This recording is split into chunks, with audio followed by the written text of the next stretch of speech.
السلام عليكم ورحمة الله وبركاته. أعوذ بالله من الشيطان الرجيم. بسم الله الرحمن الرحيم، والصلاة والسلام على رسوله الكريم. رب اشرح لي صدري ويسر لي أمري واحلل عقدة من لساني يفقه قولي. اللهم اهد قلبي وسدد لساني واسلل سخيمة قلبي. آمين يا رب العالمين. Allah subhanahu wa ta'ala tells us in the Quran, وَإِنَّهُ لَتَنزِيلُ رَبِّ الْعَالَمِينَ نَزَلَ بِهِ الرُّوحُ الْأَمِينَ عَلَى قَلْبِكَ لِتَكُونَ مِنَ الْمُنذِرِينَ. And indeed, the Quran is the revelation of the Lord of the worlds. The trustworthy spirit, meaning Jibreel, has brought it down upon your heart, O Muhammad sallallahu alayhi wasallam, that you may be of the warners. We see in these verses that the Quran is the speech of Rabbul Alameen, of the creator of the universe. And it was sent down to the world from above. The thing is that everything we see around us is actually a creation. It is makhlooq. But the Quran, the book of Allah that is before us, this is Kalamullah. It is the speech of Allah. So it is literally from out of this world. And this is the reason why the words of the Quran are not like any other words. Their mere recitation is blessed. And they don't just bring information to the reader, but they bring much more than that. What is it that they bring to a person? Allah tells us in the Quran, يَا أَيُّهَا النَّاسِ قَدْ جَاءَتْكُمْ مَوْعِظَةٌ مِّن رَبِّكُمْ وَشِفَاءٌ لِمَا فِي الصُّدُورِ وَهُدًى وَرَحْمَةٌ لِّلْمُؤْمِنِينَ قُلْ بِفَضْلِ اللَّهِ وَبِرَحْمَتِهِ فَبِذَلِكَ فَلْيَفْرَحُوا هُوَ خَيْرٌ مِّمَّا يَجْمَعُونَ. That, O mankind, there has come to you instruction from your Lord, and healing for what is in the chests, and guidance and mercy for the believers. Say, in the bounty of Allah and in His mercy, in that let them rejoice. It is better than what they accumulate. The Quran brings instruction and healing, guidance and mercy. It is the fadl of Allah, the huge favor of Allah and His mercy, something for which we should rejoice because it is better than everything that people accumulate. Imagine this, all of the things of this world, its money, its gold, and whatever else that people like to collect, all of that is less compared to the Quran. The Quran is better. And this is why we should rejoice. We should feel happy. We should feel delighted that we're able to spend time with the Quran. Alhamdulillah, we have now completed 3 juz. What a blessing. May Allah subhanahu wa ta'ala allow us to complete all of the Quran and to read it again and again, because ahsanul kalami kalamullah. The best speech is in fact the speech of Allah.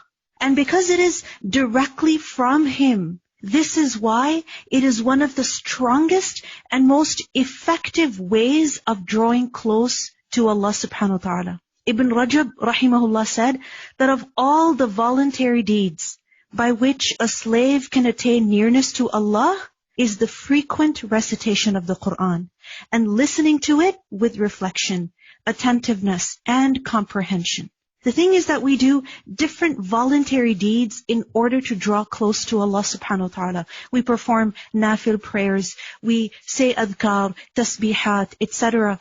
But the voluntary deed that will instantly help us connect with Allah subhanahu wa ta'ala, feel closer to Him azza wa jal, is spending time with the book of Allah. Why? Because, as Khabbab ibn al-Arat said, that draw near Allah as much as you are able, and know that you can never draw near Him with anything more beloved to Him than His speech. His speech is from Him. So if you want Allah, then grab onto what has come from Him, which is also His rope, the Quran. So we should happily spend time with the book of Allah and eagerly listen to it. May Allah subhanahu wa ta'ala fill our hearts with the love of the Quran. So let's begin juz number 4. أعوذ بالله من الشيطان الرجيم. بسم الله الرحمن الرحيم.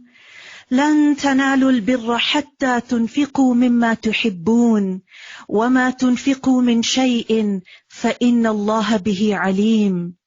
Never will you attain the good reward. You will never attain piety until you spend from those things which you love. And whatever you spend, indeed Allah is knowing of it. Many people believe themselves to be good people. And the thing is that when we do something good, then very quickly we begin to feel satisfied with it. But real piety, real goodness is of the person who spends what they love for the sake of Allah subhanahu wa ta'ala. And here, bir has been mentioned. Lan tanalul birra. You can never attain bir. And bir signifies ample, extensive goodness. Meaning you cannot attain extensive goodness. Meaning you have not done much good until you spend of what you love. You cannot reach a higher level of piety. You cannot reach the next level until you give of what you love. Or you cannot attain the fadl, the extensive favor of your Lord, which is Jannah and good reward, until you give of what you love. What are the things that we love? Yes, it is wealth. Because as Allah says, وَإِنَّهُ لِحُبِّ الْخَيْرِ لَشَدِيدٌ. And indeed, the human being is in love of money, in love of wealth, very intense.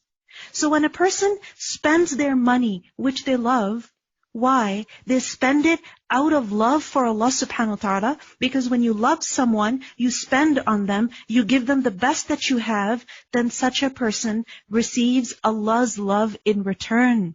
And Allah subhanahu wa ta'ala grants them higher levels of piety, of His favors, of paradise. But if we think about it, money is not everything that we love. It is not all that we love. Sometimes our love for sleep can in fact be greater than our love for money. Sleeping in can be so enjoyable, but to get what a person does not have, they have to cut down on some of that enjoyment. And some of you are having to give up your rest, your sleep, perhaps your own personal time, your downtime, or your hobbies, or perhaps a favorite TV show, in order to spend time with the Quran. May Allah subhanahu wa ta'ala grant you bir for what you are giving up in His way. Remember, to get somewhere, you have to give up certain things. And sometimes giving up those things can be incredibly hard on the nafs. But we make such sacrifices for our worldly goals. Right? We spend thousands of dollars and thousands of hours in order to make our resumes impressive. The same way, if we want to increase in piety, if we want the high levels of paradise, the generous, ample reward of our Lord, extensive reward of our Lord, then we have to spend of what we love. We have to make some sacrifices. Let's look at the companions. What did they do? Anas ibn Malik reported that when this ayah was revealed, Abu Talha radiallahu anhu got up and he said, "O Allah's Messenger, Allah says, لَن تَنَالُوا الْبِرَّ حَتَّى تُنْفِقُوا مِمَّا تُحِبُّونَ. And the most beloved of my property to me is the Bayruha garden. So I give it in Allah's cause. أَرْجُو بِرَّهَا وَذُخْرَهَا عِنْدَ اللَّهِ. I hope to receive good out of it. I hope to receive its bir and to have it stored for me with Allah." And the Prophet ﷺ said, "Bakhin, bakhin, ذَلِكَ مَالٌ رَابِحٌ, ذَلِكَ مَالٌ رَابِحٌ." Excellent, excellent. This is a property that is profitable. Meaning this is an investment that you have made from which you will get profit. Remember that this garden of Abu Talha radiallahu anhu was located across from the masjid. And even the Prophet ﷺ used to go there and drink its water and rest there. Today, this garden is no more. The place where the palm tree stood is covered in stone. And all of it is basically covered by stone, and it's all part of the masjid. The garden is gone from the world, but it is forever preserved with Allah. So preserve what you love by giving it to Allah subhanahu wa ta'ala, hoping for birraha wa dhukhraha indallah. Ibn Taimiyyah said that when a person seeks nearness to Allah by spending what they love, then it becomes more superior to other things which are of equal value to it. Meaning, your love for something increases its value. And therefore, when you spend that in the way of Allah, the reward will also be more. It will be greater. So the sentimental value of things is known to Allah subhanahu wa ta'ala, and He rewards accordingly. فَإِنَّ اللَّهَ بِهِ عَلِيمٌ. Indeed, Allah is knowing of it. You see, typically, we love things that are valuable. So our deen teaches us the best of manners. It gives us the highest moral standards. That before you give anything, check, is it something that I would like for myself? Is this something that I love to use? Liking for others, what one likes for oneself, is a requirement of Iman. The Prophet ﷺ said, لا يؤمن عبد حتى يحب لأخيه ما يحب لنفسه من الخير. That a slave cannot truly believe until he loves for his brother what he loves for himself of good things. And yes, when a person gives what they love, it is painful for sure, but that momentary pain is later replaced with bir and its reward. We learned that Umar radiallahu anhu, when he got a piece of land in Khaybar, he came to the Prophet ﷺ and he said, I have a piece of land which is better than any property that I have ever received. So what do you advise me regarding it? Ya Rasulullah ﷺ, what should I do? The Prophet ﷺ said, if you wish, you can keep it as an endowment, meaning as a waqf, to be used for charitable purposes. And that is what Umar radiallahu anhu did. He gave that land as charity, on the condition that the land would neither be sold, nor given as a gift, nor as inheritance, and it would constantly be dedicated for good causes, so its yield, the profit that would come from it, it would be used for the poor, and the emancipation of slaves, and for travelers and other charitable causes. So Umar radiallahu anhu also gave what he loved, and look at what he reaped. And sometimes it is necessary to give up what we like, what we love. Why? In order to discipline the soul. Because if you keep feeding the soul everything that it wishes for, then you will become a slave to it. When we give, we typically give what is extra. And that is good. But a higher level of giving is that you gave what you love most. But look at Allah subhanahu wa ta'ala's mercy over here. It hasn't been said that you have to give all of what you love, but mimma tuhibbun, some of what you love. And the reward that Allah gives for what you give Him, for what you give for His pleasure, no one else can give that. وَمَا تُنْفِقُوا مِنْ شَيْءٍ فَإِنَّ اللَّهَ بِهِ عَلِيمٌ. He knows what you're giving. He knows how much you love it. He knows how much pain you're feeling, but your love for Allah is greater than your love for these things. So give it for His sake and attain the bir that Allah has promised. Then it is said, all food, meaning that is lawful, was also lawful to the children of Israel, except what Israel had made unlawful to himself before the Torah was revealed. Say, O Muhammad sallallahu alaihi wasallam, so bring the Torah and recite it if you should be truthful. Here, a response to some of the criticism of the Jews is being given. They said to the Prophet sallallahu alaihi wasallam that if you claim to be a follower of Ibrahim, then how come your dietary law is different from ours? So it is clarified over here that originally all the things that are permissible now were permissible before. And then Yaqub alayhi salam had made certain things unlawful on himself due to his health. And also remember that certain things were forbidden on the Bani Israel as a result of their wrongdoing. So the Prophet ﷺ was only reviving the original law. And whoever invents about Allah untruth after that, then those are truly the wrongdoers. And this shows us that when there is something clearly mentioned in the scripture, and when a person rejects it, then this is wronging oneself. قُلْ صَدَقَ اللَّهِ. Say, Allah has told the truth. The fact is that we will find many conflicting statements out there. So what is true? What is not true? We look at what Allah tells us. We look at the Quran. قُلْ صَدَقَ اللَّهِ. So follow the religion of Ibrahim, inclining toward truth, and he was not of the polytheists. Indeed, the first house, meaning for worship, that was established for mankind was the one at Makkah, blessed and a guidance for the worlds. Another objection they raised was regarding the Qibla. That if the first Qibla is Baytul Maqdis, then why not face it? So it is clarified here that the first Qibla, the first house of worship, was always the one which is in Bakkah. Bakkah is another name of Makkah. And it was the first place of worship, the Kaaba. And it was for linnas, for all people. And this house, this Bayt, it is Mubarak, it is blessed. Even in the Bible, it says, blessed are those whose strength is in you, whose hearts are set on pilgrimage. As they pass through the valley of Bakkah, they make it a place of springs. The autumn rains also cover it with pools. They go from strength to strength, till each appears before God in Zion. Hear my prayer, Lord God Almighty. Listen to me, God of Jacob. Labbaik Allahumma labbaik. So Mubarak is the Kaaba. Now, remember that Mubarak is a thing that is abounding in benefit. Mubarak is something that has barakah in it, meaning that you get a lot out of it. And barakah is when what appears to be limited becomes more. It increases.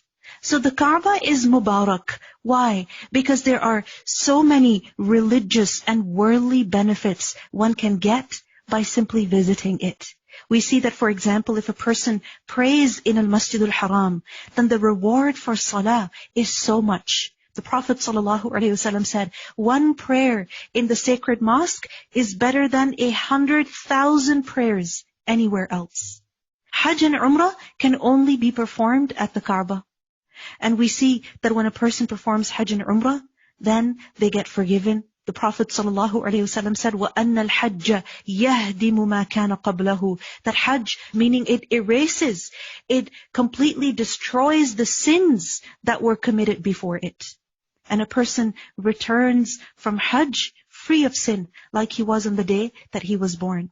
There is so much reward for tawaf, for sa'i, for the recitation of the Quran, for the talbiyah, for the dhikr and the du'as that you make at the Kaaba. The Prophet ﷺ said that the pilgrims, meaning those who go for Hajj and Umrah, they are the guests of Allah. So if they call upon Him, He answers them. And if they seek forgiveness from Him, He forgives them.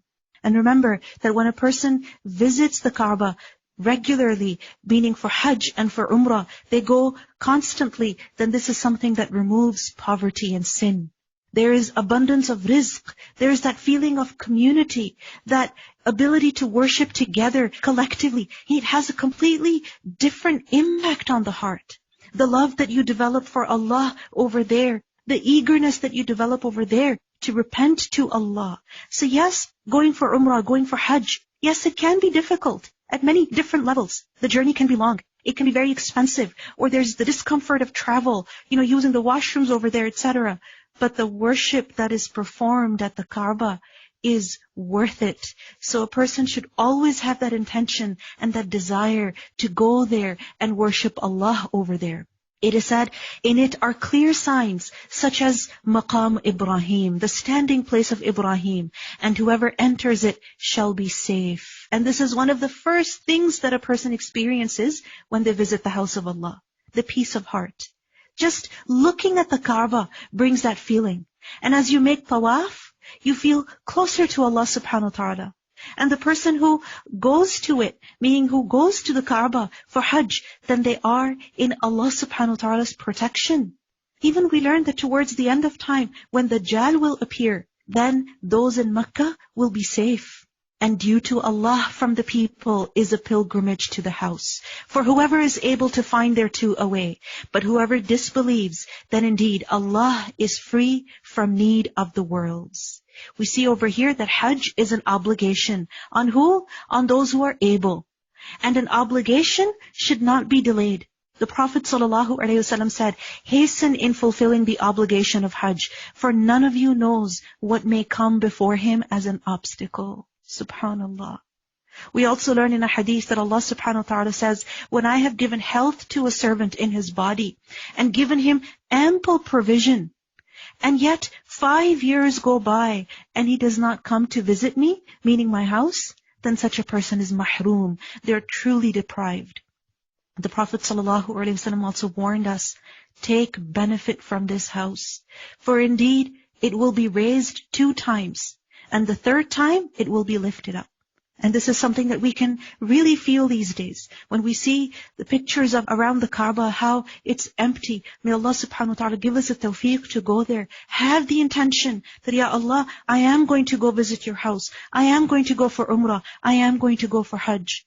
Say, O people of the scripture, why do you disbelieve in the verses of Allah while Allah is witness over what you do?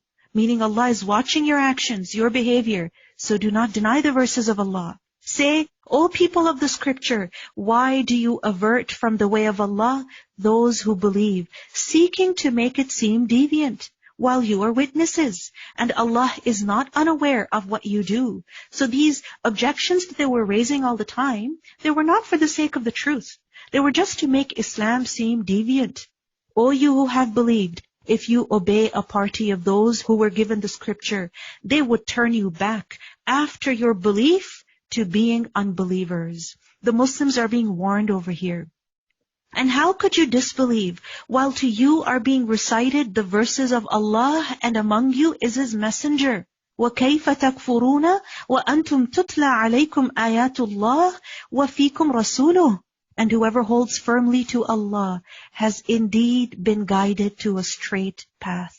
You see, the Prophet ﷺ was in Medina when these verses were revealed, and the Muslims at the time were surrounded by many enemies. There were the hypocrites, there were the people of the book, and there was a constant pressure from them.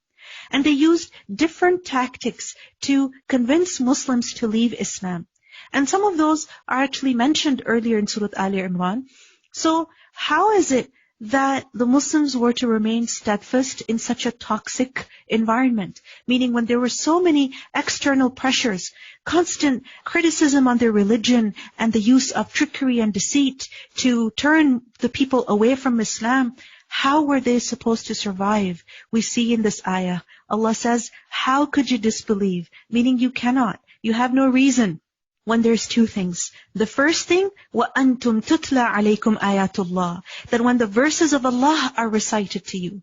So we see that listening to the verses of Allah, listening to the Quran is a means of becoming steadfast on Islam.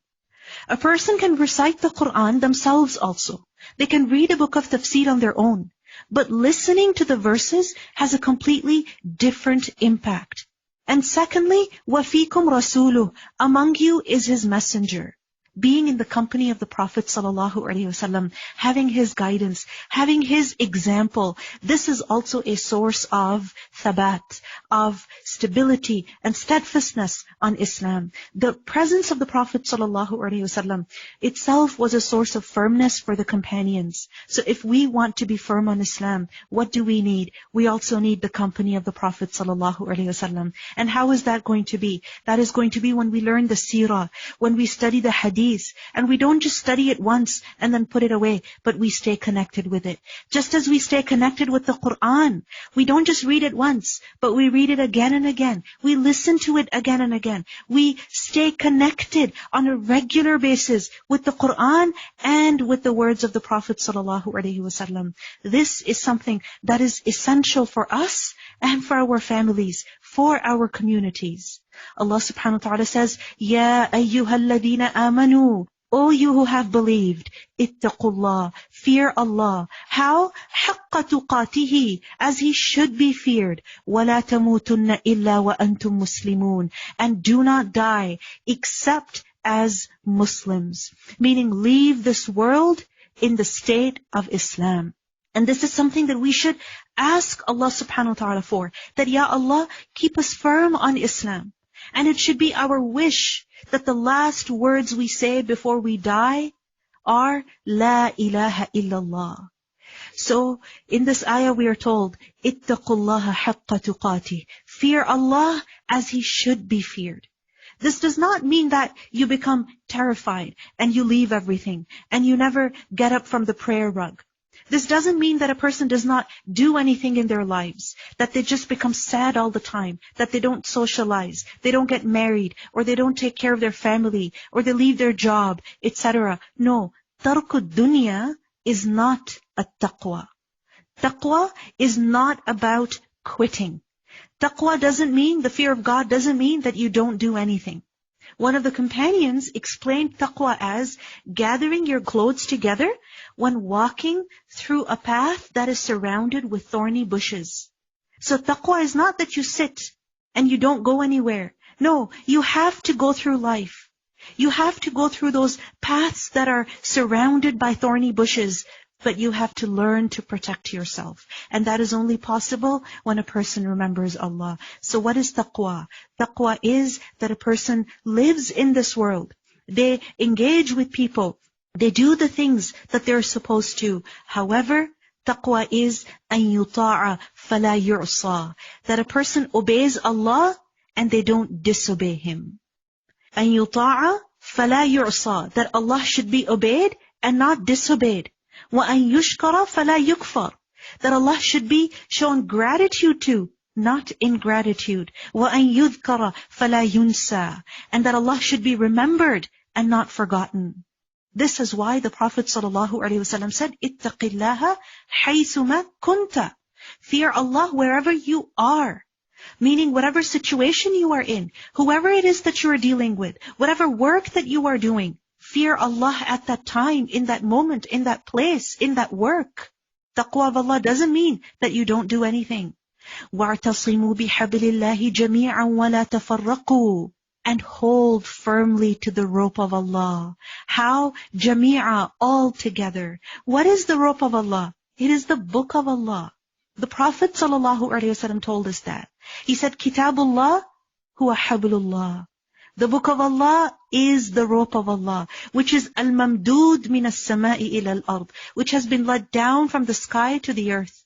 Meaning it has been sent down from above to you to connect you with Allah subhanahu wa ta'ala. So hold on to it firmly. Hold on to it firmly. Spend your life with the Quran. If you hold on to it, then your connection with Allah will remain strong. And if that is the case, then you will remain on the right path.